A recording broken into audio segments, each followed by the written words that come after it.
But regarding the men, we were talking about this piece that came out in Slate recently about this guy who said, I don't want to dance the hora at my wedding. Yeah, and it's amazing because he starts off the piece saying I don't want to do the hora. It's not something that speaks to me. And then he investigates it, and it's not actually a Jewish tradition. It's a rather recent tradition that the Jews borrowed from the Romanians. And it's funny to me because one, just sort of echoing what you were saying, was that it is part of a bigger trend of sort of, people making weddings their own. And I think I've seen this recently, the past 5 to 10 years, of young Jewish people sort of investigating the already in place Jewish traditions we have in weddings and seeing if it makes sense for them and it speaks to them, and then sort of tweaking it.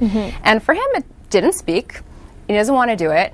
And I kind of I appreciated that, and I think that everyone should make whatever makes sense to them. Well, and I love the hora. So you can't get away with it. Getting up on that chair. But, I know someone who recently had a wedding, and certain Ashkenazi communities have a tradition of walking around the groom. The bride goes around the groom 7 times, and instead they decide to split it. Yes. So 3 times goes around, and then 1 they go together. And I kind of love the idea of people sort of taking, certain traditions, making them their own. And I think it's important. That is a great new tradition. Yes. I'm going to start that. My daughter and her husband did that at their wedding last year.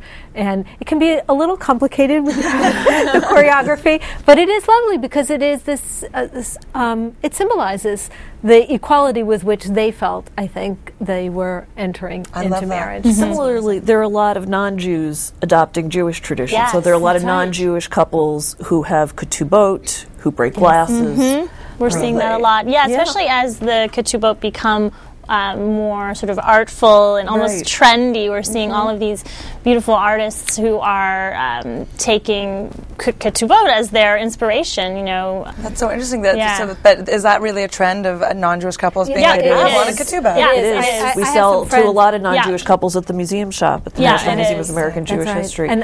And now that the language doesn't have to say you're being sold for 3 sheep and a cow, and you can get a little creative with language, right? There's a lot of artfulness. Many years ago, also had a custom-made ketubah that was using the more updated language, and this artist who became a good friend did this concentric circles, and it was just beautiful. But we made one crucial mistake, which I will impart to all of you in case this ever happens to you, which is, don't sign it with a felt tip pen, because it fades.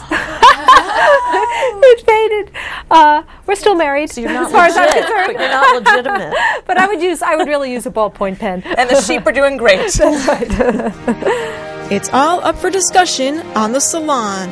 Watch it now only on the Jewish Channel. The Jewish Channel is available on cable.